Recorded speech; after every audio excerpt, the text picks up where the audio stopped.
आ जाओ भाई फटाफट से।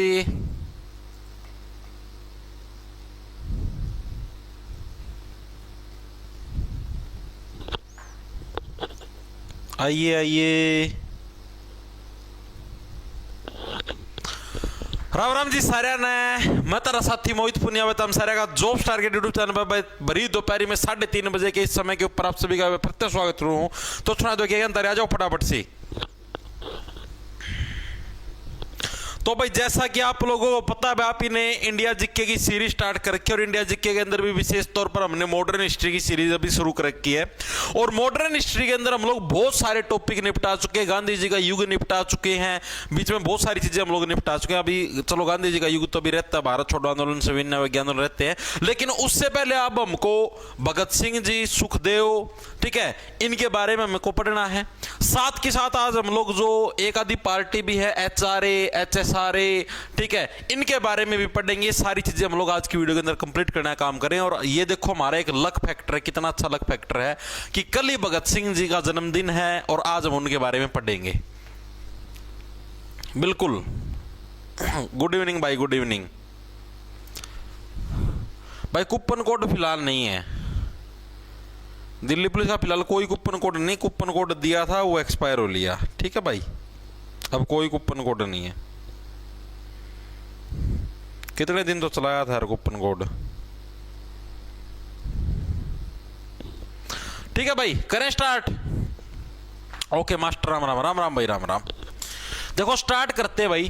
तो आज हम लोग मेनली पढ़ेंगे पहले भगत सिंह जी के बारे में। पहली चीज तो भगत सिंह जी का जन्म कब हुआ था वो चीज देखो भाई। तो इनका जन्म कब हुआ था? 28 सितंबर। आज कितनी होगी? 27 तारीख होगी आज। आज 27 सितंबर है और कल ही भगत सिंह जी का बर्थडे है, यानी कि 28 सितंबर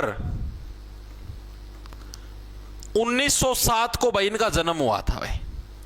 कब हुआ था? 28 सितंबर 1907 को इनका जन्म हुआ था। कल इनकी जयंती बनाई जाएगी, यानी इनका जन्म दिवस सेलिब्रेट करेंगे हम लोग, ठीक है जी। ओके, इतनी चीज आ गई समझ में।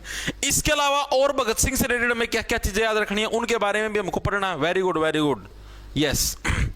इसके साथ साथ इन्होंने साल 1926 के अंदर भाई 1926 में नौजवान भारत सभा की भी स्थापना करी थी। ये क्या है जी, अभी आपको बताता हूं। नौजवान भारत सभा की भी स्थापना करी थी। ये पूछा आता है एग्जाम के अंदर, स्थापना की कि साल 1926 के अंदर नौजवान भारत सभा की स्थापना किसने करी थी? तो भगत सिंह जी के द्वारा करी थी। मेनली 3 संस्थाएं थी उस टाइम, ठीक है। आपको तीनों संस्थाओं के बारे में बताता है। एक 1924 के अंदर थी, एक 1926 के अंदर थी और एक 1928 के अंदर थी। 3 संस्थाएं थी। 3 संस्थाएं क्या थी? एक का नाम था HRA, जिसका मतलब है फुल फॉर्म है हिंदुस्तान रिपब्लिक एसोसिएशन। अभी आगे विस्तार पूर्वक पढ़ाऊंगा, एक बार के लिए वैसे देख लो। ये बनी थी तुम्हारी नौजवान सभा, ठीक है। इसके अंदर जो मतलब मेन रचयिता थे वो आपके भगत सिंह जी थे। और तीसरे नंबर पे थी तुम्हारी HSRA यानी हिंदुस्तान सोशलिस्ट रिपब्लिक एसोसिएशन। इन दोनों को मिक्स करके ही ये बनाई गई थी। इसके अंदर भी भगत सिंह जी सदस्य थे, इसके अंदर भगत सिंह जी का कोई लेना देना नहीं था, ठीक है। तो ये 3 संस्थाएं बनी थी। तीनों के बारे में एग्जामिनर फुल फॉर्म पूछता है कि HRA की फुल फॉर्म क्या है? Hindustan Republic association. अभी आगे करवाऊंगा ये पूरी इसके बारे में पूरा बताऊंगा, ठीक है। नौजवान सभा की बात होगी तो नौजवान सभा से रिलेटेड कौन है? भगत सिंह जी। कैसे याद रखो भाई, भगत सिंह जी भी क्या थे? यंग युवा थे। तो यानी कि जवान सभा की स्थापना भी कौन करेगा? भगत सिंह जी करेंगे। और इन दोनों को फिर मिक्स करके एक नई संस्था बनाई गई जिसका नाम था HSRA। उससे बिलोंग कौन करते थे? 1928 के अंदर भगत सिंह जी ही इससे बिलोंग करते थे, ठीक है जी। ओके जी। सर मैं कल हरियाणा आ रहा हूं, आओ भाई, आओ आओ आओ, जरूर आओ, ठीक है, यस। इसके अलावा साल 1926 के अंदर जब इन्होंने नौजवान भारत सभा की स्थापना करी, तो जैसे अब आपने देखा होगा कि अभी मतलब वही सेम भगत सिंह जी का जन्म दिवस भी अभी चलने लग रहा है। और इन्हीं दिनों के अंदर दशहरा भी है। अब की बार भी तो दशहरा, जैसे 2 अक्टूबर का दशहरा, तो उस टाइम भी क्या, जिस टाइम ये नौजवान भारत सभा की स्थापना हुई उसी टाइम दशहरा भी था। और उस दशहरे के पास ही क्या था? लाहौर के अंदर एक बॉम्ब ब्लास्ट हुआ, क्योंकि उस टाइम तो लाहौर भी भारत के अंदर ही था। लाहौर के अंदर एक बॉम्ब ब्लास्ट हुआ और उस बॉम्ब ब्लास्ट के अंदर मतलब कि दोषी भगत सिंह जी को माना गया और इनको गिरफ्तार किया गया। हालांकि ये थे न्यूज के अंदर, फिर इनको बाद में छोड़ दिया गया। यानी कि अगर आपसे पहले पूछ ले कि भाई भगत सिंह जी सबसे पहली बार गिरफ्तार हुए कब थे, यानी पहली बार इनको कब अरेस्ट कराया गया था, तो साल 1926 के अंदर इनको गिरफ्तार किया गया था। 1926 में लाहौर बॉम्ब ब्लास्ट के लिए क्या हुए थे, ये अरेस्ट हुए थे भाई। लाहौर के अंदर जो बॉम्ब ब्लास्ट हुआ उसके लिए अरेस्ट हुए थे। और ये क्या थे, हमारे सबसे पहली बार अरेस्ट हुए थे भगत सिंह जी। सबसे फर्स्ट बार जब भगत सिंह जी अरेस्ट हुए थे कब हुए थे, आपके लाहौर बॉम्ब ब्लास्ट के अंदर। क्या कोई साथी मेरे को ये चीज बता सकता है जिस टाइम भगत सिंह जी पहली बार अरेस्ट हुए तो उस टाइम उनकी उम्र कितनी थी? कोई साथी बताएगा? जिस टाइम भगत सिंह जी पहली बार अरेस्ट हुए तो उनकी उम्र क्या रही होगी? सोच के देखो एक बार के लिए तुम। आया किसी का answer? First time first time first time. ओए ज्योति माइंड योर लैंग्वेज फिर याद दो, आप पढ़ लियो ना, हम क्यों माइंड माइंड खेलत ना तना उसकी शकल का बेरा ना के बेरा आपस में लागे रे पेट जुआन दोनों आना अड्डा गिड़की पढ़ना लिखना ना बकवासबाजी करनी दोनों आना। शाबाश शाबाश। एक जना को 22 साल का बुत 22 साल का कुकर बनेगा, थोड़ी बुद्धि लगा लिया करो यार। 1907 का मैं जन्म होया है, 26 का मैं 22 साल का हो यार, उए थोड़ी बुद्धि लगा लियो यार, नान पढ़ाली बात करया करो भगवान कसम। Very good. 19 हाँ लगभग 19 साल के रहेंगे भाई। एक आधा 14 साल का कवा है, एक गिनती को नहीं भाई, तुम लिस्ट से बाहर हो। ठीक है, इतनी चीज समझ में आई, इतनी चीज हर एक साथी के दिमाग के अंदर घुस गई थी। फिर क्या हुआ भाई, फिर जैसे कि 30 अक्टूबर की बात है, 30 अक्टूबर 1928। आप अभी जैसे आपने अभी साइमन कमीशन के बारे में पढ़ा नहीं, मैं आपको बताऊंगा बाद में, लेकिन एक बार के लिए आपको सिर्फ इनकी घटनाओं से रिलेटेड चीजें याद रखनी है। वैसे आपको बता देता हूं 1927 के अंदर साइमन कमीशन का गठन हुआ। याद कैसे रखोगे? से साइमन से 27। ठीक है, और वो जो साइमन कमीशन था वो किसके अध्यक्षता में था? सर जॉन साइमन की अध्यक्षता में। कितने सदस्य थे? 7 सदस्य थे। सारा उसके अंदर 7 से उसके अंदर सबकी उस था। ठीक है, तो जो साइमन कमीशन था ना वो साल 1928 के अंदर भारत के अंदर आया था। ठीक है, यानी क्या चीज लिखो एक बार के लिए, वैसे बता देता हूं तुमको, अभी ये टॉपिक अभी करना रह रहा है। 1927 में साइमन कमीशन का गठन हुआ।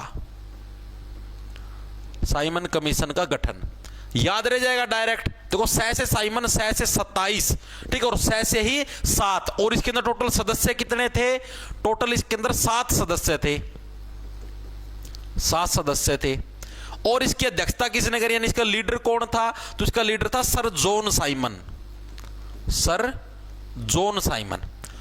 और ये किस लिए गठित हुआ था? ये ब्रिटेन यानी अंग्रेजों ने इसका गठन किया था और ये भारत के अंदर इसको भेजने लगे थे। यानी ब्रिटेन से आने लगे थे इधर 7 लोग, इनको इसलिए भेजा जाने लगे था तुम लोग भारत के अंदर जाओ और चेक करो भाई उधर क्या क्या नए कानून हमको बनाने चाहिए। और भारतीय लोग इसका विरोध इसलिए करने लगे थे क्योंकि ये जो 7 सदस्य थे, इन 7 सदस्यों के अंदर एक भी भारतीय नागरिक नहीं था। तो इसलिए भारतीय लोग विरोध करने लगे थे, तुम तो अपने हिसाब से कानून बना दोगे। तो ये जो साइमन कमीशन था, अब देखो ब्रिटेन से उस टाइम एरोप्लेन तो थी को नहीं, अब ब्रिटेन से भारत में आने लगे तो कम से कम कुछ तो समय लगेगा, साल 2 साल का। ठीक है, तो ये 1928 के अंदर भारत पहुंचे भाई। और जैसे ही 1928 के अंदर भारत पहुंचे, लाहौर के अंदर गए साइमन कमीशन वाले, तो लाहौर के अंदर साइमन कमीशन का हुआ जबरदस्त विरोध। ठीक है, तो लिखे 30 अक्टूबर 1928 में लाहौर में साइमन कमीशन का विरोध हुआ। और ये जो विरोध होना था ना, ये ऐसे नहीं होता था, इसके लिए पहले मीटिंग करते थे सारे के सारे क्रांतिकारी नेता। तो उसके अंदर जैसे अपने जो भगत सिंह जी थे, इनके साथ साथ जो भी अपने ये मान लो क्या थे लाला लाजपत राय और भी जितने भी क्रांतिकारी नेता थे, इन्होंने सारों ने आपस में मीटिंग करी कि हम सभी लोग हैं नारे लगाएंगे कि साइमन गो बैक, साइमन वापस जाओ, साइमन कमीशन वापस जाओ, इस टाइप के हम लोग नारे लगाएंगे। और उसके अंदर ये बोले कि लाला लाजपत राय सबसे आगे लीडरशिप करेंगे और सबसे आगे होंगे। मतलब वो जो था ना वो क्राउड जिसके अंदर लाला लाजपत राय जी की मृत्यु हुई, उस क्राउड के अंदर भगत सिंह जी भी थे। ठीक है, ये बच गए क्योंकि ये पीछे थे तो बहनों लठ लाट लागे बाज बुझ गए। ठीक है, लेकिन लाला लाजपत राय जी का माथा में जाके लग गया लठ, और माथा में लठ लगते ही क्या सीधी बात है, ब्लड ज्यादा निकल गया। तो कुछ एक दिन तो लाला लाजपत राय जी एडमिट रहे हॉस्पिटल का, में इलाज उलूज चलिया। ठीक है, खुफिया तरीका था। लेकिन 17 तारीख को 17 नवंबर को क्या लाला जी की होगी मृत्यु। ठीक है, खून ज्यादा ब्लड बह गया था। ठीक है, तो चीजें समझ में आई या नहीं आई, तो इसके अंदर लिखेंगे भाई लाहौर में साइमन कमीशन का विरोध हुआ, जिसमें भगत सिंह प्लस लाला लाजपत राय, लाला लाजपत राय लीडर थे भाई। किस चीज के अंदर लीडर थे? विरोध करने के अंदर ये लीडर थे, ठीक है। और अंग्रेजों के अंदर जो एक नेता था, मतलब वहां पर उस टाइम भी एसपी और एएसपी नाम के दो पद होते थे, तो वहां पर जो एसपी था, ठीक है, उसने ऑर्डर दिए एएसपी को। एसपी कौन था? एसपी था सकोट। सकोट नाम का एक अंग्रेज एसपी था, इसने एएसपी था सैंडर्स। इसको आदेश दिए भाई, क्या आदेश दिए? नोले जो भी साइमन कमीशन का विरोध करें इन सारे मारो लठ पाछा में दबा दबा के इनका माथा मार जड़ा जी करोड़ा मारो इनका लठ बजाओ इन्ना, ठीक है। और सैंडर्स ने ऑर्डर दिए थे कि मारो इनका लठ, तब वो लठ लगे थे तो इनकी लाला लाजपत राय जी की होगी थी मृत्यु। सैंडर्स ने ऑर्डर दिया मारो लठ, मतलब लाला लाजपत राय जी के माथे में लगा भाई लठ, ब्लड फ्लो ज्यादा हो गया और इनकी मृत्यु होगी उधर ही, ठीक है, ऑन द स्पॉट। ओके, ठीक है, इतनी चीज हर एक साथी के समझ में आ गई। उसके बाद क्या हुआ, जब इनकी मृत्यु होगी तो इनकी मृत्यु के बाद जो इनकी पत्नी थी लाला लाजपत राय जी की, इन्होंने आह्वान किया, ये ऐसे बोली कि अब भारत में कोई भी ऐसा नौजवान नहीं है जो लाला लाजपत राय की मृत्यु का बदला ले ले। भाई इस तरीके से भैया तो इन्होंने बहुत ही गलत किया है। क्या कोई भी ऐसा मतलब कि धरती पर विद्यमान नहीं है भाई कोई भी भारत के अंदर युवा कि भाई जो इनकी मृत्यु का बदला ले ले। फिर भगत सिंह जी ने, सुखदेव जी ने और इनने प्लानिंग बनाई कि इस तरीके से हम लोग है भाई, इसको क्या नाम है तुम्हारा जो एसपी है सकोट, इसको ठोकेंगे, ठीक है। तब ये सारी चीजें होती है, एक बार के लिए लिखो। लाला लाजपत राय लीडर थे, अंग्रेजों ने लाठीचार्ज किया, कहानी को तुम समझते रहना बस। अंग्रेजों ने लाठीचार्ज किया, लाला जी की 17 नवंबर को मृत्यु हो गई, यानी जिस दिन लठ ला गया था उस दिन को नहीं मरे, उसके 17 दिन बाद, 31 दिन का महीना था अक्टूबर, किधर गए रहा? 30 अक्टूबर को तो विरोध किया था, 30 अक्टूबर को लाठी लगी थी, 31 अक्टूबर तक का महीना था। तो क्या नवंबर के अंदर भी मतलब ठंड के दिन आ गए थे और वो ब्लड फ्लो ज्यादा हो गया था, तो इसकी वजह से क्या थी, इनकी मृत्यु हो गई थी, ठीक है जी। ये चीज हमको समझ में आ गई। फिर जो लाला लाजपत राय जी की वाइफ थी, इन्होंने आह्वान किया था भाई इस टाइप से क्या कोई भी इनकी मौत का बदला नहीं ले सकता, ठीक है।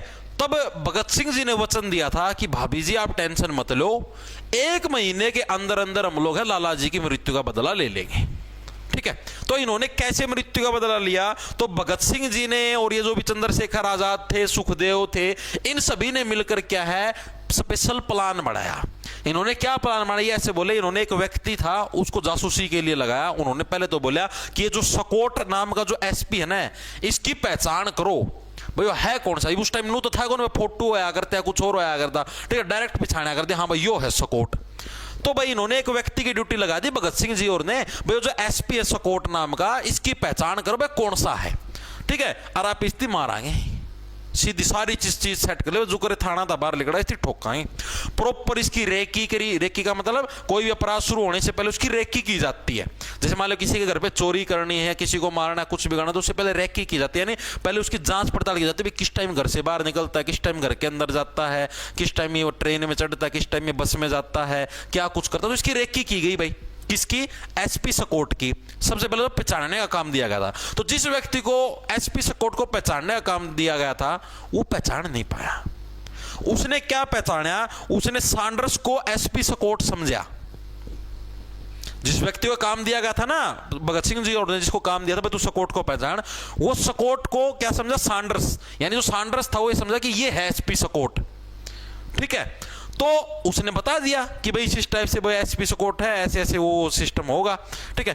तब क्या था, तब भगत सिंह जी ने और ने मिलके क्या था, भगत सिंह जी थे, जो सुखदेव थे और ये थे, इन सभी ने मिलके क्या था, उधर जाके एक गोली मारी। मतलब इसने मतलब उधर सारे इकट्ठे हो रहे थे और इसने जो इस बंदे को काम दिया था भाई तू पहचानना एसपी सकोट कौन सा है, उसने ऐसे इशारा कर दिया हाथ से कि हाँ यही है, ठीक है। वो बाहर निकला था थाने से, मोटरसाइकिल पे 12-3 न ठोक दिया भगत सिंह जी और न गोली गाड़ी मारी उसका। और गोली लगते ही मतलब कि देखा भाई ने भगत सिंह जो तो पिछाने थे उसना कि भाई ये कौन है सकोट। भगत सिंह बोले यार ये तो सकोट कौन, तो सैंडर्स है। फिर वो दूसरा सुखदेव जी ने बोले भाई तो लाइक गई तो मारना पड़ा, जो जिंदा बच गया तो अपना तो फंसा होगा भाई ये थे, ये तो चलो पिछाड़ में तो कौन आवा भाई कौन था, ठीक है। ये जिंदा बच गया तो अपना जरूर पिछाड़ लिया भाई वो थे, अपने सजा पक्की होगी।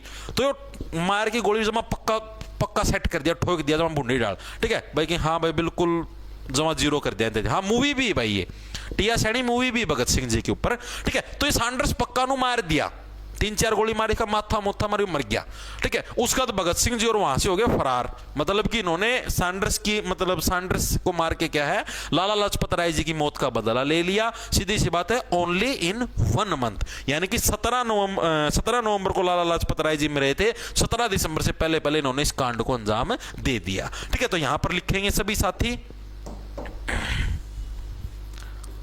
भगत सिंह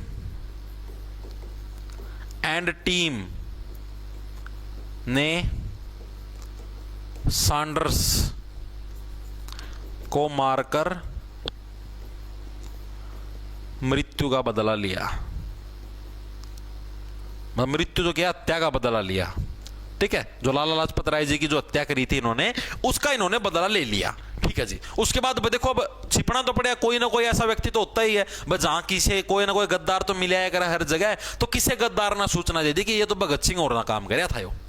तो अंग्रेजा ने FIR दर्ज कर ली कि मुकदमा चला दिया कि हाँ भाई हत्या का जुल्म अंग्रेज अधिकारी ठोकरा क्या था ना, उसको पर हत्या जुल्म इनको पर, मतलब कि वो चला दिया, मुकदमा चला दिया। लेकिन ये पाए नहीं थे, सारे के सारे लुक रहे थे भाई।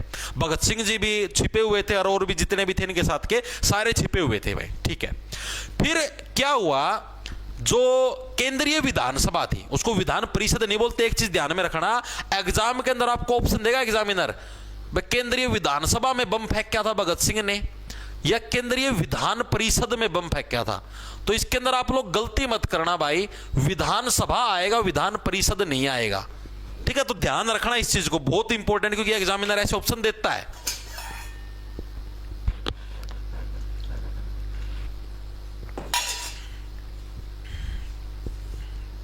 ओके, ठीक है जी, वेरी गुड। देखो फिर क्या हुआ भाई, तारीख आई तुम्हारे पास, एक बार के लिए तो मेरे को ये बताओ, इतनी चीज सभी साथियों के समझ में आई? भगत सिंह जी के बारे में मैंने आपको इतनी चीजें बताई है, हर एक साथी के समझ में आई या नहीं आई? दिमाग के अंदर घुसी या नहीं घुसी? आपको क्लास के अंदर इंटरेस्ट तो मतलब पैदा होने लगे ना आप लोगों के अंदर। इसको कहानी की तरह समझोगे ना तब तो आएगा मजा।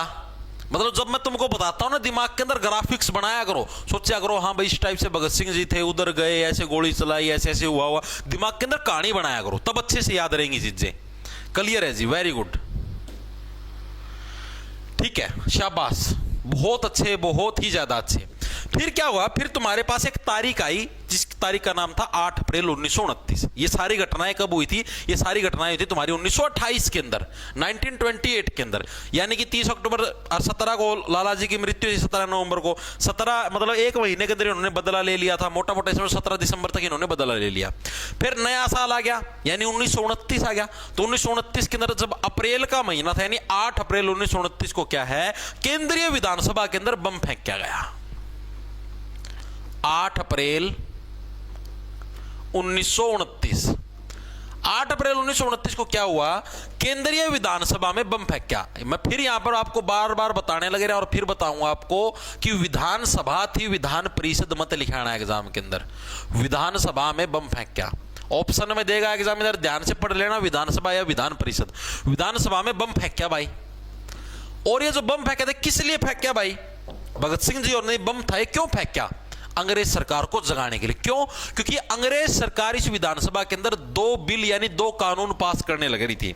जैसे अभी नहीं, अभी मोदी सरकार ने 3 कृषि कानून पास किया था जिसका सारे किसानों ने विरोध किया था, जिसके बाद वो कानून वापस हो गए थे। तो उसी टाइप से क्या था, आपके मतलब केंद्रीय विधानसभा में बम फेंका था। क्यों? क्योंकि इन्होंने 2 ऐसे कानून बनाए थे, 2 ऐसे कानून ये बनाने लग रहे थे जिसका क्या है, सारे के सारे लोग विरोध करने लग रहे थे, क्योंकि उससे जनता की आवाज दब जाती। कानून क्या क्या थे? पहले कानून का नाम था पब्लिक सेफ्टी बिल, यह था पहला कानून, ठीक है जी। दूसरे कानून का क्या नाम था? Trade dispute bill. ये 2 अंग्रेज कानून लेके आने लग रहे थे, ट्रेड डिस्प्यूट बिल।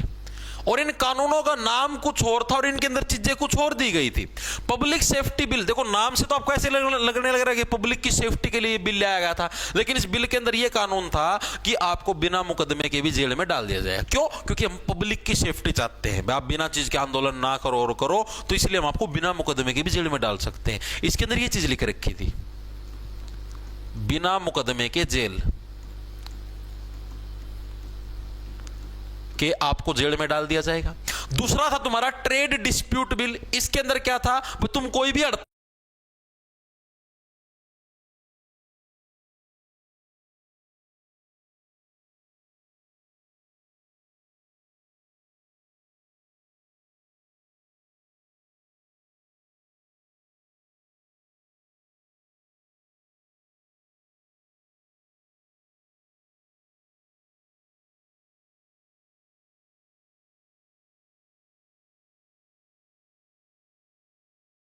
नहीं कर सकते। हड़ताल का मतलब, हड़ताल किसको बोलते हैं, जैसे मान लो आप किसी गवर्नमेंट ऑफिस के अंदर काम करते हो और आप काम करने से मना कर दो कि भाई हमारी सैलरी बढ़ाओ या हमारी छुट्टियां बढ़ाओ, तो उसको हड़ताल बोलते हैं।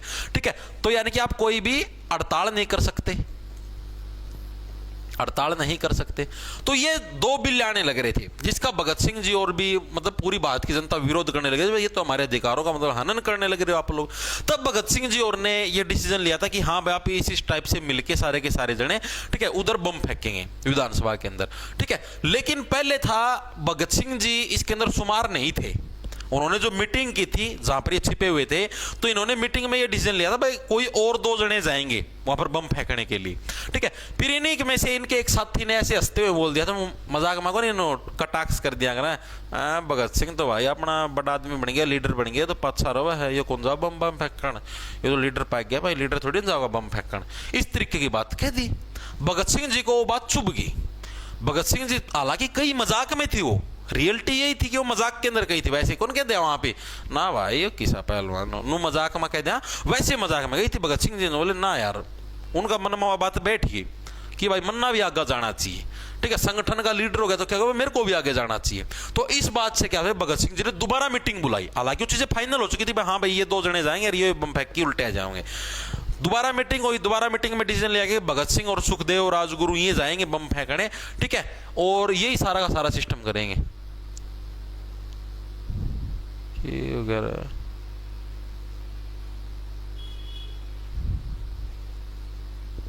ठीक है भाई, तो ये मीटिंग हुई भाई। तो उस टाइम फिर भगत सिंह जी चले गए। हालांकि संगठन के सारे लोग सहमत हो गए कि हाँ भाई आप जाओ बम फेंको, कोई दिक्कत नहीं, लेकिन आप उधर गिरफ्तारी मत देना। भगत सिंह जी के पता नहीं उस टाइम दिमाग में क्या आया हुआ था। भगत सिंह जी ऐसे बोले नहीं हम गिरफ्तारी भी देंगे। मतलब संगठन के लोगों ने तो ये बोला था कि आप लोग उधर बम फेंक के और वापिस आ जाना। उनका लक्ष्य किसी भी अंग्रेजों को या भारतीयों को नुकसान पहुंचाना नहीं था। उनका लक्ष्य ये था भाई हम अंग्रेज सरकार को जगाएं कि भाई इस टाइप से जो आप ये चीजें करने लग रहे हो ये चीजें गलत है। ठीक है भाई, आप इस टाइप के कानून लाने लग रहे हो, कानून गलत है। क्या हुआ मोहित भाई, 27 सितंबर आओगा भगत सिंह का बर्थडे? नहीं मेरे भाई, नहीं 27 सितंबर नहीं आएगा, 28 सितंबर है भाई। मैंने ये चीज बहुत जगह चेक करी है। आज हालांकि एक दो व्यक्तियों ने स्टेटस भी लगा रखा था भगत सिंह जी के जन्मदिन का, तो आप लोगों को बताया था 27 सितंबर नहीं 28 सितंबर है। हमने अलग अलग बुकों के अंदर भी और भी बहुत सारी जगह चेक किया, क्रॉस चेक भी किया है। ठीक है, कुछ जगह है, कुछ बेवकूफ लोग अफवाहें फैलाते रहते हैं 27 नहीं भाई 28 है। ठीक है, अब देखो क्या चीज मैं बताने लग रहा था, मैं कड़ा पहुंचा था। हाँ, बम फेंकने की बात थी। तो भगत सिंह जी ने बोले नहीं हम तो गिरफ्तारी देंगे भाई अपनी, ताकि लोगों के अंदर मैसेज कन्वे कर सके, लोगों के अंदर मैसेज भेज सके कि हाँ भाई हम तुम्हारे लिए क्या करने लग रहे हैं, तुम भी आगे उठो, तुम भी इन अंग्रेजों के खिलाफ आवाज उठाओ। भगत सिंह जी नहीं माने भाई, सेम उन्होंने वही चीज किया। उधर गए और उधर 8 अप्रैल 1929 को क्या है, केंद्रीय विधानसभा के अंदर बम फेंक दिया। बम बिल्कुल बीच में फेंका था ताकि किसी को भी चोट ना पहुंचे, सिर्फ अंग्रेजों को जगाने के लिए था भाई आप इस टाइप के कानून मत बनाओ प्लीज। और वहां पर उन्होंने दो नारे भी दिए थे, एक तो इंकलाब जिंदाबाद, एक तो इस चीज का नारा दिया, दूसरा इन्होंने नारा दिया साम्राज्यवाद का नाश हो। तो आप लोग ये जो नारे लगाते हो ना भाई इंकलाब जिंदाबाद, ये नारा कब दिया गया था, जब भगत सिंह जी ने केंद्रीय विधानसभा के अंदर बम फेंका था और काले कपड़े ऐसे ले रहे थे। ठीक है, तो ये घटना हुई थी मेनली। तो मेनली क्या घटना हुई थी आपके यहाँ पर, 1929 को केंद्रीय विधानसभा में बम फेंक क्या, इंकलाब जिंदाबाद का नारा दिया, जिंदाबाद का नारा दिया, प्लस इन्होंने क्या किया, इंकलाब जिंदाबाद का नारा दे दिया और क्या कह रहा था, साम्राज्यवाद का नाश हो, साम्राज्यवाद का नाश हो। ये दो नारे इन्होंने दिए भाई। ठीक है, आपसे पूछ ले एग्जामिनर कि भगत सिंह जी ने जिस टाइम असेंबली के ऊपर बम फेंका तो उन्होंने कौन सा नारा दिया था, या फिर इंकलाब जिंदाबाद का नारा कब दिया था, तो याद रह जाएगा। कब दिया था? जब इन्होंने केंद्रीय विधानसभा के ऊपर बम फेंका था। दो नारे दिए थे, इंकलाब जिंदाबाद और साम्राज्यवाद का नाश हुई, दो नारे इन्होंने दिए थे। इसके बाद इनको गिरफ्तार कर दिया गया। ठीक है, जैसे ही इन्होंने ये घटना करी भाई, इन्होंने खुद ने गिरफ्तारी दे दी। तो इसके बाद क्या था? इसके बाद इनको गिरफ्तार कर लिया गया। इनको, इनके साथ जो सुखदेव जी थे, ठीक है, बट्टू केशवर दत्त थे, इन सबको गिरफ्तार कर लिया गया था। इसके बाद इनको गिरफ्तार कर लिया गया। ठीक है, गिरफ्तार करने के बाद इनको 7 अक्टूबर 1930 को फांसी की सजा का फैसला सुनाया। फैसला सुनाया था, सजा नहीं हुई थी। ठीक है, दोनों के अंदर डिफरेंस है, फैसला सुनाना और सजा होने में दोनों के अंदर डिफरेंस है।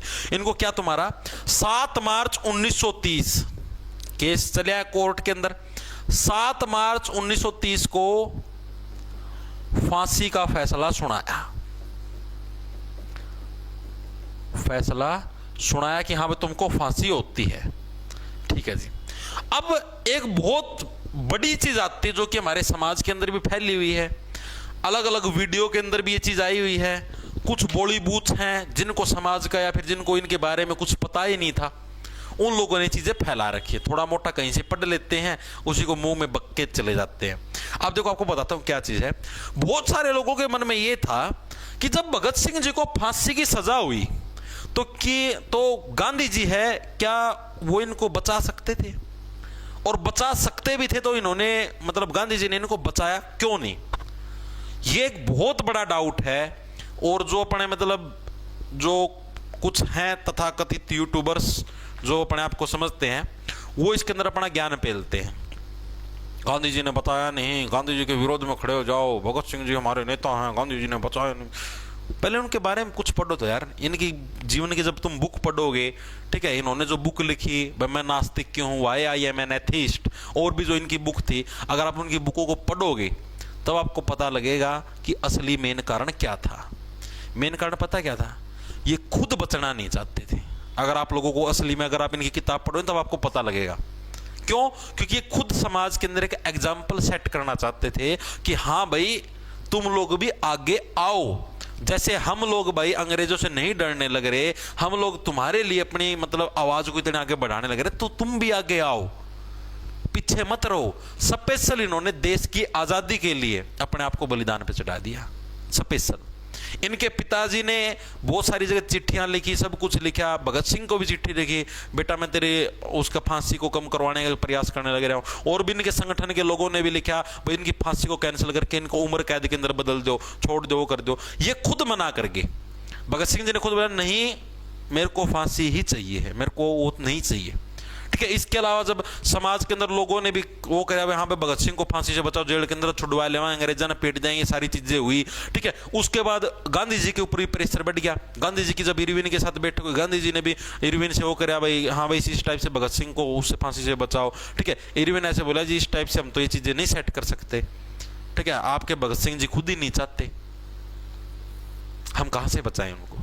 वो खुद चाहते कि नहीं भाई मेरे को मत छोड़ो। जेल के अंदर इन्होंने हड़ताल भी करी थी, भूख हड़ताल के ऊपर बैठे थे। 84-85 दिन इन्होंने खाना नहीं खाया, शायद 81 दिन। तो इस टाइप की चीजें हुई थी। मतलब ये खुद चाहते थे कि मैं देश के लिए बलिदान हूं। ठीक है, देश मेरी शहादत को याद रखे और मेरे को देखकर जो हमारे आगे आने वाली जो युवा पीढ़ी, जो भी मतलब उस टाइम की बात बताना, अगर अब की नहीं, जो उस टाइम आजादी से पहले की जो पीढ़ी है, वो देश की आजादी के लिए काम करे, इन अंग्रेजों के प्रति जागे, उनके अंदर बुद्धि आए कि हाँ भाई अंग्रेजों ने हमारा इतना शोषण कराया था। ठीक है, इसलिए ये सारी घटनाएं थी। और नाम लगा देते हैं गांधी जी का, यहां पर गांधी जी ने बचाया नहीं। तो थोड़ा सा जब तक किसी के बारे में आपको पता ना हो, आप अपने आप ही वो बना लेते हैं सिद्धांत। असली घटना है, मजाक की बात नहीं। आप इनकी बुक पढ़ के चेक कर लेना, आपको यकीन ना हो। इनकी आप मूवी देख लेना और छोड़ दो, मूवी के अंदर पता लग जाएगा।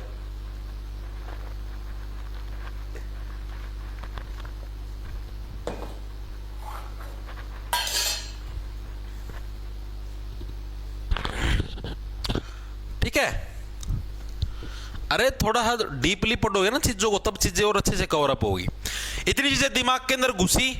ठीक है, फिर तारीख आई इनकी फांसी की 23 मार्च 1931। 23 मार्च को इसीलिए हम लोग शहीदी दिवस भी मनाते हैं, ठीक है। हम लोग शहीद दिवस कब मनाते हैं? 23 मार्च को, जिस दिन भगत सिंह, सुखदेव और राजगुरु जी को फांसी हुई थी उस दिन भाई, ठीक है। तो 23 मार्च 1931 को क्या है?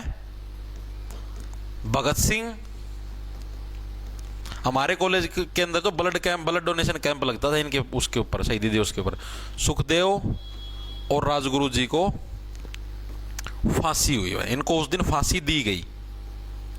1 साल तक ये जेल के अंदर रहे थे। फिर चीजें समझ में आई, दिमाग के अंदर घुसी, क्या कुछ मामला हुआ था, मतलब उस टाइम की सिचुएशन क्या कुछ थी, ठीक है।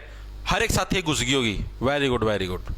हाँ, गांधी इरविन की बात इससे पहले ही हुई थी भाई। ये जैसे 23 मैं वैसे बता देता हूं, अभी उस टॉपिक पे पहुंचे नहीं, फिर भी बता देता हूं कि 17 मार्च ना, 17 मार्च, हाँ 17 मार्च नहीं, 17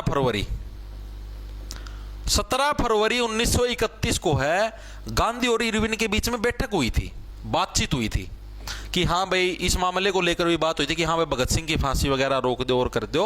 अंग्रेजों ने बोले जी वो खुद मानने को तैयार नहीं है, और आप अगर इस मुद्दे को बीच में अड़ाओगे तो आप जो मेन उस टाइम जैसे गांधी जी ने सविनय अवज्ञा आंदोलन स्टार्ट कर दिया था 1930 के अंदर, तो मेन मुद्दा तो अपना वो है सविनय अवज्ञा आंदोलन।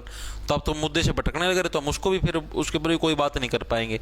तब फिर गांधी जी ने बोले चलो भाई उस पर ऊपर बात कर लो, ठीक है। तब ये बात हुई 17 फरवरी, 7 मार्च है, ठीक है ठीक है, ओके ओके ओके, 7 मार्च आएगा, मैं खुद कंफ्यूज हो रहा था। 7 मार्च, ये मैं वो फरवरी सोचू था, 23 फरवरी दिमाग के अंदर इसके ऊपर 2 दिखा था और उसका दिमाग का और चला था, ठीक है ना यार भाई, तो मेरे थी पागल बनाओगे।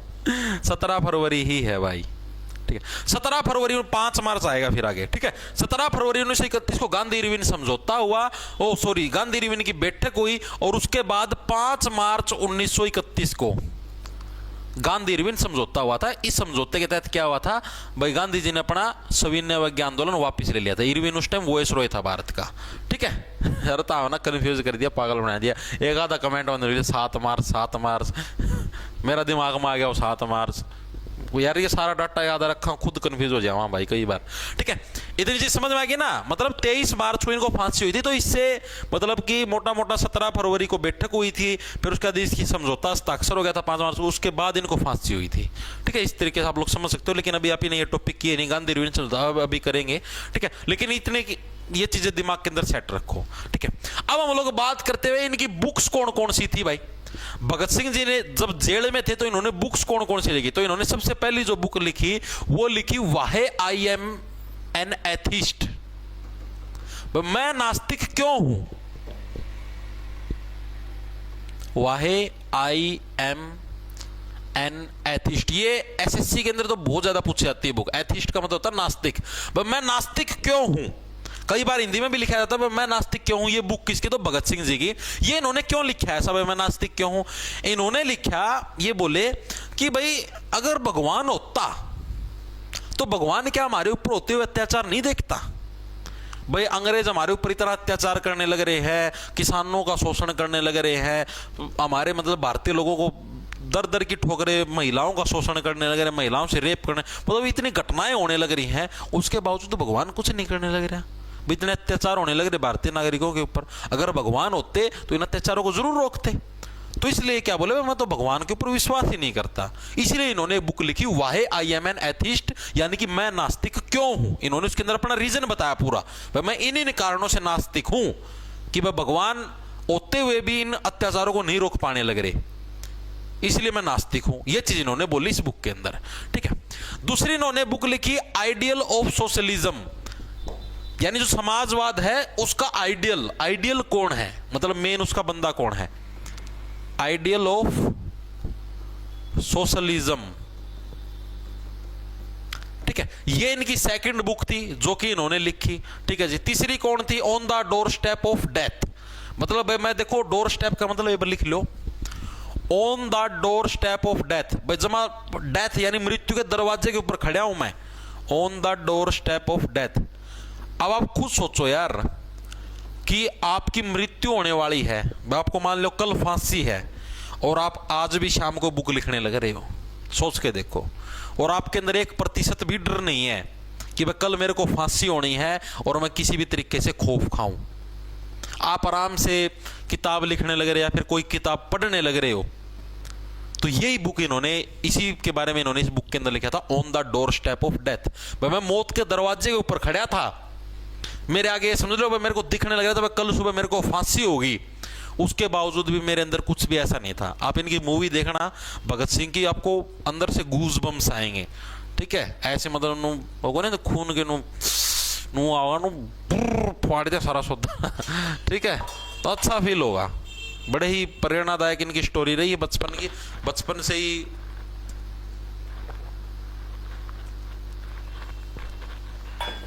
इनके पिता भी क्रांतिकारी गतिविधियों के अंदर शुमार थे, ठीक है।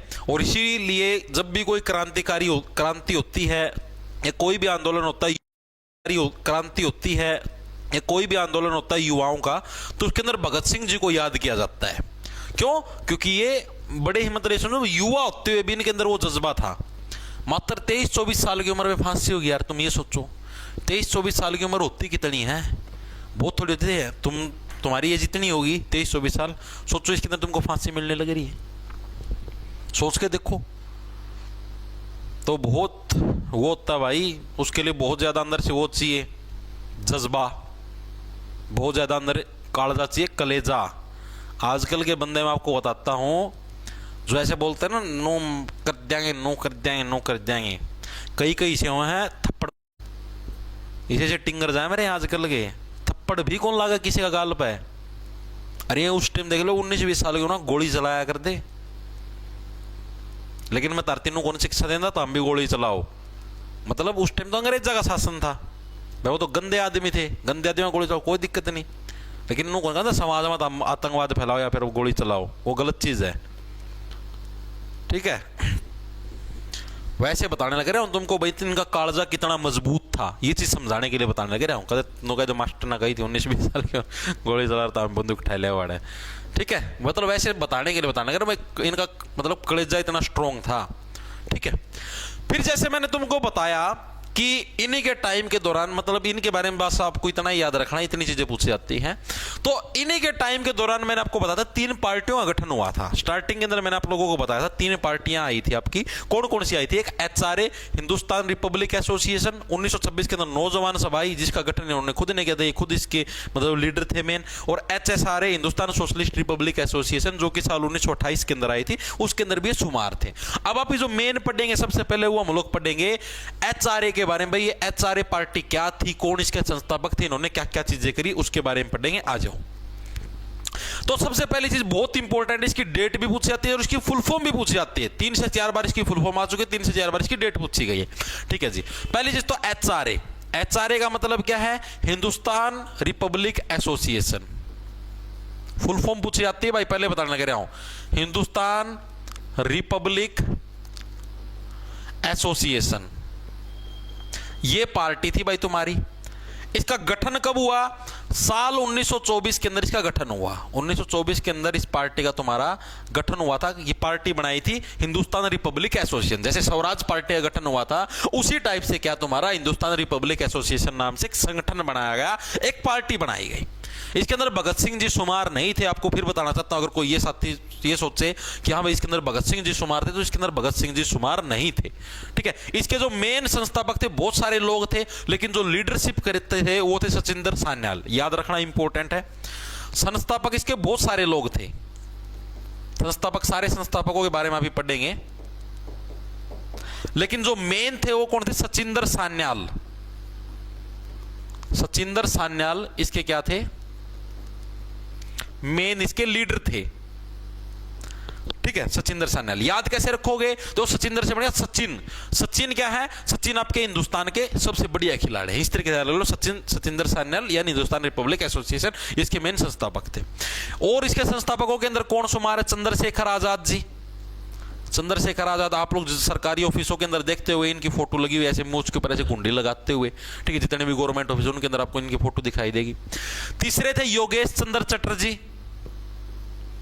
योगेश चंद्र चटर्जी ये भी किससे? इसी पार्टी से बिलोंग करते थे। आपको मैं देखो नाम इसके अंदर थे तो 10-15 सदस्य, मतलब जो मेन संस्थापक थे। वैसे तो इसके अंदर 50-60 सदस्य थे, लेकिन 10-15 वो थे जिन्होंने इसकी स्थापना करी थी मेनली मिलके। लेकिन आपको सिर्फ चारों के बारे में पढ़ना है जो कि इंपॉर्टेंट है। और चौथे थे राम प्रसाद बिस्मिल। राम प्रसाद बिस्मिल, ये पार्टी का गठन हुआ था। इस पार्टी का मेन काम क्या होता था भाई? ये जो तुम्हारी पार्टी थी इसका मेन काम क्या था? इसका मेन काम ये था भाई देश के अंदर जितने भी युवा हैं उनको जगाना कि भाई तुम आंखें खोल लो, अंग्रेज तुम्हारा शोषण करने लग रहे, जाग जाओ, अंधभक्त ना बनो, ठीक है, अंधभक्त ना बनो, उठ जाओ। तो ये काम था इस पार्टी का, भाई देश के लोगों को जगाना, देश के युवाओं को जगाना। दूसरा मेन काम भाई जो भी युवा नु सोचे कि हाँ मैं बंदूक चला का अंग्रेजा की पछाड़ का, हाँ तो उनको बंदूक चलाने की ट्रेनिंग देना, उनको बम बनाने सिखाना, ठीक है। तो ये सारी चीजें ये सिखाते थे इस पार्टी के अंदर, ये सारी चीजें होती थी ताकि युवाओं को है अच्छा मजबूत बनाना। और वाह 2000 प्लस बच्चे आगे लाइव, गजब हो गया, आप सभी इसके बधाई के पात्र हैं, ठीक है। तो ये चीजें सिखाना इनका मेन उद्देश्य था। तो आप लिखेंगे भाई एचआरए जो पार्टी थी इसके मेन उद्देश्य क्या क्या थे? तो इसके मेन उद्देश्य क्या थे? पहला काम तो क्या था इसका, जो एचआरए पार्टी थी इसका पहला काम क्या था तुम्हारा? युवाओं में राष्ट्रवाद को जन्म देना। क्या काम था? युवाओं में राष्ट्रवाद यानी राष्ट्र के प्रति प्रेम जगाना। भाई तुम्हारे राष्ट्र का शोषण करने लग रहे हैं अंग्रेज, उठो, जाग जाओ, अंधभक्त ना बनो, ठीक है। ये अलग है भाई, ये अलग है, ये अलग है, कदे एक साथ समझो, ठीक है। युवाओं के अंदर राष्ट्रवाद को जन्म देना पहला मेन लक्ष्य इनका ये था।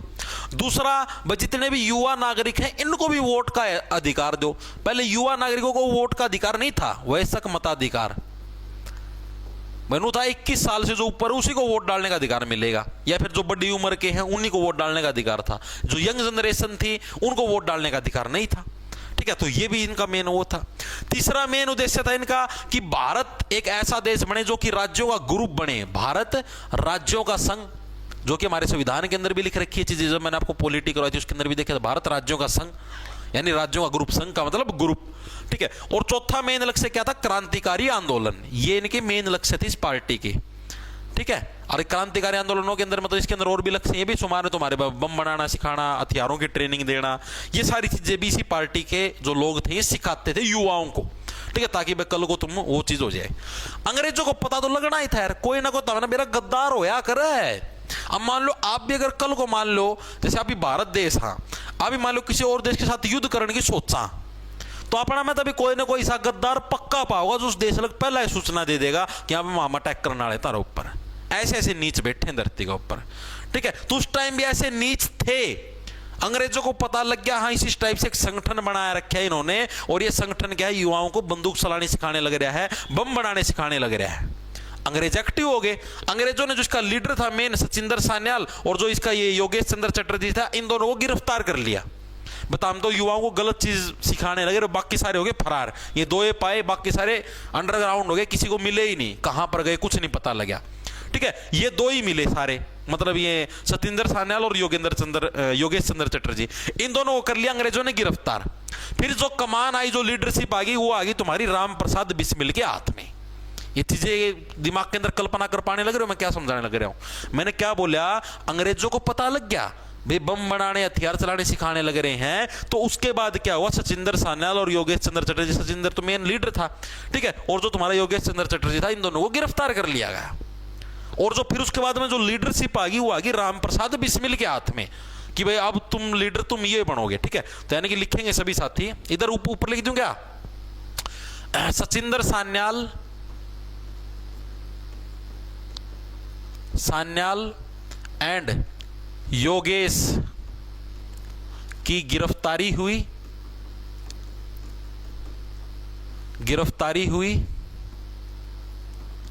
प्लस लीडरशिप किसके हाथ में आ गई? लीडरशिप आ गई तुम्हारी राम प्रसाद बिस्मिल के हाथ में। राम प्रसाद बिस्मिल क्या थे? अब एचआरए के लीडर बन गए थे। अब क्या हुआ? अब जैसे कोई भी अटैक करते थे ना, क्या मोहित भाई आज क्लास में एंटरटेनमेंट नहीं हुआ, अरे ना ब्लॉक मारने फालतू की बकवास यार, आड़ा इतना सही बताऊं, इतना बढ़िया डाल, सीरियस डाल, टॉपिक पढ़ने लग रहे हैं, बीच में बकवासबाजी करके मूड की छीती करते हैं।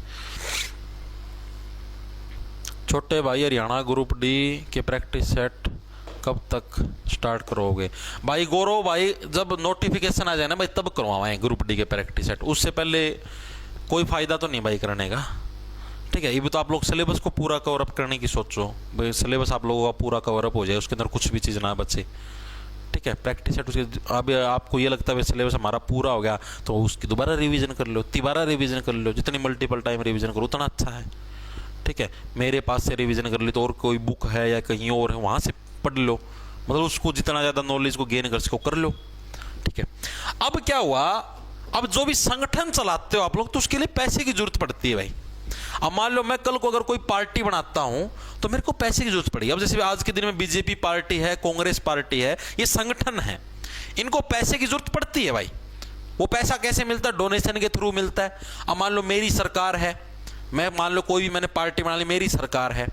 अब मैं मान लो कोई भी कंपनी है, ये कंपनी गलत करने लग रही, मेरे को पता है, मैं सीबीआई को भेजूंगा, जाओ भाई अटैक करो, रेड करो, गिरफ्तार करो, टैक्स नहीं भरने लगे, फलाना नहीं करने लगे, जो भी है।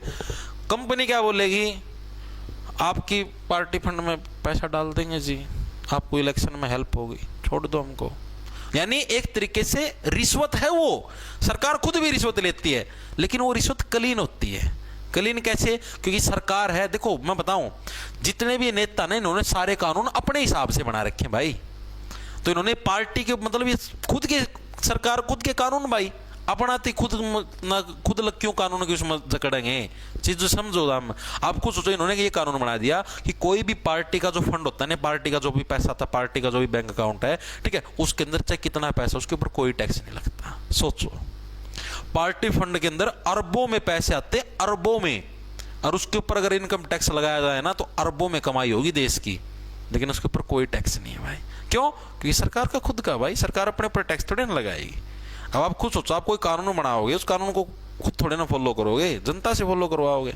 सरकार का भी देखिए लाल बत्ती का पालन करते हुए, नहीं करती ना, आम जनता करती है भाई। ठीक है, ओके। तो इसी टाइप से क्या हुआ, अब ये संगठन बना हुआ था राम प्रसाद बिस्मिल ने, जो संगठन मतलब ये जो राम प्रसाद बिस्मिल के हाथ में लीडरशिप आ गई थी, तो ये ऐसे बोले भाई अब अपने को जैसे कोई भी घटना को अगर अंजाम देना है तो उसके लिए चाहिए पैसा। पैसा कहां से लाएं भाई? और उस टाइम इतना पैसा होता नहीं था कि भाई आपस में लोग इकट्ठा करें, तब भी इतना पैसा नहीं बनता था। हथियार भी लाने होते थे, गोला बारूद भी लाना होता था, जो भी लाना होता था अंग्रेजों से लड़ने के लिए, तो कुछ भी नहीं था। तो इन्होंने योजना बनाई, इनको पता था, जैसे आपके राम प्रसाद बिस्मिल जी, इन्होंने रेकी की हुई थी, मतलब ट्रेन के अंदर 4-5 चक्कर काटे हुए थे। तो एक ट्रेन थी 8 डाउन ट्रेन, जो कि सहारनपुर से लखनऊ जाती थी, यूपी के अंदर ही था ये सारा मामला। तो इन्होंने योजना बनाई कि मतलब जैसे ये उसके अंदर मतलब 3-4 बार चक्कर काटा, तो इनको नॉलेज थी, इनको पता था कि भाई इस ट्रेन के अंदर है, अंग्रेज लोग अपना मतलब कई बार पैसा भी लेके जाते हैं, पैसा हो गया, सोना हो गया, गोला बारूद, ये चीजें लेके जाते हैं बहुत बार इस ट्रेन के थ्रू। ठीक है, तो इन्होंने योजना बनाई कि काकोरी नाम की जो जगह आएगी ना, सहारनपुर और लखनऊ के बीच में आती है, लखनऊ के ज्यादा पास है, जो काकरोई नाम की जो जगह आई, काकोरी भी बोल देते हैं, उस जगह के ऊपर हम इस ट्रेन को रुकवाएंगे और इस सारे सौदे को लूट ले जाएंगे। योजना बना दी भाई। ठीक है, लिखेंगे एक बार सभी साथी, कब हुआ कांड और क्या कुछ हुआ इसके बारे में देखो। क्या हुआ तुम्हारा 9 अगस्त 1925 की बात है भाई। 9 अगस्त 1925 को क्या हुआ तुम्हारा, काकोरी कांड हुआ। काकोरी कांड ये क्या कुछ था भाई, मैंने आपको बताया ना काकोरी कांड क्या था, ट्रेन के अंदर से माल लूटना था। पहली चीज तो नाम रखो, ट्रेन का नाम क्या था भाई? तो ट्रेन का नाम था तुम्हारी जिसके अंदर से माल सारा का सारा ले जाया गया था, तो उस ट्रेन का नाम क्या था तुम्हारा? 8 डाउन ट्रेन। क्या था? 8 डाउन ट्रेन, ये ट्रेन का नाम था। हालांकि आज तक पूछा नहीं गया, फिर भी याद रख लो, क्या पता कभी पूछ ले एग्जामिनर। ठीक है, ट्रेन जाने कहां से कहां लग रही थी? सहारनपुर की लकड़ियों सहारनपुर से लखनऊ, सहारनपुर से लखनऊ ये ट्रेन जाने लग रही थी। ठीक है, और बीच में क्या आते थे, मतलब एक काकोरी नाम की जगह थी जो कि लखनऊ के पास थी। इस कांड के अंदर टोटल कितने लोग शुमार थे? तो टोटल 10 लोग इसके अंदर शामिल थे भाई। राम प्रसाद बिस्मिल क्या थे? लीडर थे राम प्रसाद बिस्मिल। और ये सारी योजना किसने बनाई थी? एचआरए ग्रुप ने बनाई थी। एचआरए ग्रुप का मतलब समझ गया ना, हिंदुस्तान रिपब्लिक जो एसोसिएशन ग्रुप है, उन्होंने ये योजना बनाई थी भाई, इस टाइप से आप ये सारी की सारी घटनाओं को अंजाम देंगे। ठीक है, 10 लोग गए, बिस्मिल जी ने बंदूक निकाल ली, ड्राइवर की कनपट्टी के ऊपर रख दी, जो ट्रेन का ड्राइवर था। ट्रेन रोक बेटा, वरना गोली माथे के अंदर से आर पार हो जाएगी। ड्राइवर तो रोकेगा भाई, ट्रेन रुक गई। रुकते ही अपने ये जो 10 जने थे, 10 के 10 ट्रेन में चढ़ रहे थे, इन्होंने मतलब जो काकोरी नाम की जगह उधर ट्रेन रुकवा दी, सारे अंग्रेज मार दिए जितने भी थे, गोली गाड़ी चला गई जो भी अंग्रेज की पुलिस वाले थे सारे, ठीक है। और जितना भी माल था करीबन 4,500 रुपये थे, फिर 4100 रुपये थे, 4200 रुपये, इतना का सारा माल लूट के ले गए। इतना सोचे बैस 4100 रुपया खातर इतना जूत बजाया। अरे 4100 रुपया आप ना आज के हिसाब तक कम दिखे हैं, लेकिन उस टाइम मैंने क्या बताया, उस टाइम चीजें आनों में चलती थी। याद है मैंने आपको कल पता नहीं परसों की क्लास में बताया था, कांग्रेस की सदस्यता ग्रहण करने के लिए इतने आने आपको पर ईयर देने पड़ेंगे। याद आया नहीं आया? तो उस टाइम तो चीज आनों में चलती थी। आने से चमन्नी बनती है 8 आने, फिर चमन्नी से फिर अठन्नी बनती है, अठन्नी मतलब 8 आने, ठीक है। फिर जाके यानी कि अठन्नी बने यानी 50 पैसे हो गया 8 आने, ठीक है। उस 50 पैसे 2 50 पैसे होंगे तब जाके 1 रुपया बनता है। तो उस टाइम तो इतना सतर डाउन था, तो उस टाइम 4100 रुपये तो बहुत ज्यादा थे। 4100 रुपये आज के लिए समझ लो मतलब 10-15 लाख के बराबर थे उस टाइम के 4100 रुपये, ठीक है। तो इन्होंने 4100 रुपये लूट लिए, जो भी मतलब नो कौन थे 4100 रुपये नो हाथ में ले रहे थे, वो ले गए 4100 का मतलब उसके अंदर जो भी गोला बारूद था या जो भी सौदा ले रहे तो 4100 रुपया का था, उस माल को ये लूट ले गए, ठीक है। इसके बाद अंग्रेजों को पता लग गया कि भाई इस टाइप से लोग थे और इन्होंने ये लूट मार मचाई है, ये सारे ग्रुप के लोग थे, तो इन्होंने गिरफ्तार कर लिया। अंग्रेजों ने सीधे उठा लिए सारे के सारे, ठीक है। तो सारे मतलब जगह जगह छापे मारे मतलब अंग्रेजों ने तो यार नो फील है ना, भाई बेइज्जती हो गई यार, या तो मारी सरकार में मारी ट्रेन में हमने ट्रेन वाले सिस्टम चालू कराया और मारते लूट मार करके ले गए, इधर बेइज्जती की बात है। अंग्रेजों ने जगह जगह छापे मारे, दबा के छापे मारे और छापे में पकड़े गए, ठीक है। तो सारे ग्रुप के 40 लोग अंग्रेजों ने उठा लिए, कितने ना कितने तो सूचना मिले जाए यार, 40 लोग गिरफ्तार कर लिए भाई। और इन 40 के अंदर से जो मतलब कि अपराधी जो सिद्ध हुए प्रूव हुए वो थे 29 लोग। 29 लोग इसके अंदर अपराधी मतलब कि प्रूव हो गए, उनके ऊपर मुकदमा चलिया, बाकी के 11 लोग इन्होंने छोड़ दिए। 29 लोगों पर मुकदमा चला 11 को छोड़ दिया इन्होंने, भाई तुम जाओ, ठीक है, तुम्हारे ऊपर कोई कुछ केस वगैरह कुछ नहीं चलेगा, ठीक है। और ये जो 29 लोग थे ना, 29 के अंदर से भी जो 4 लोग थे ना, उन 4 को तो फांसी पे चढ़ा दिया। 4 लोगों को फांसी की सजा दी, बाकी थी किसी थी उम्र कैद दे दी, किसी थी 10 साल की, किसी थी काला पानी की सजा दे दी, ठीक है, नू दे दी, 4 लोगों को फांसी दी, ठीक है। और ये जो 4 लोग थे जिनको फांसी मिली थी, इसी के अंदर तुम्हारे राम प्रसाद बिस्मिल भी शुमार थे, ठीक है। इन 4 लोगों के अंदर क्या थे, राम प्रसाद बिस्मिल भी शुमार थे जिनको फांसी हुई थी। चीजें समझ में आई या नहीं आई? तो ये थी तुम्हारी काकोरी कांड या काकोरी रेल की घटना। चीजें समझ में आई, दिमाग के अंदर घुसा, एचआरए ग्रुप ने क्या कुछ काम किए थे, क्या कुछ घटनाएं हुई थी, घुसी दिमाग के अंदर। एक बार के लिए सभी साथी बताएंगे कि एचआरए ग्रुप तुम्हारे समझ में आया या नहीं आया, और तुमको भगत सिंह जी के बारे में चीजें समझ में आई नहीं आई, बताओ एक बार के लिए सभी साथी कमेंट करके। I am from Saharanpur sir, वाह वाह, कौन था सहारनपुर से?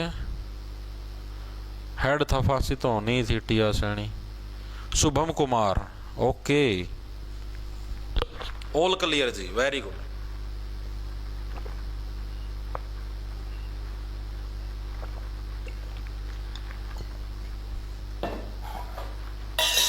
ठीक है भाई, क्या है आपकी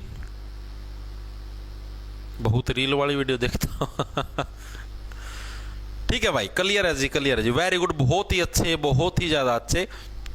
आज के लिए बस इतना ही करते हैं, इतना काफी आज के लिए, ठीक है।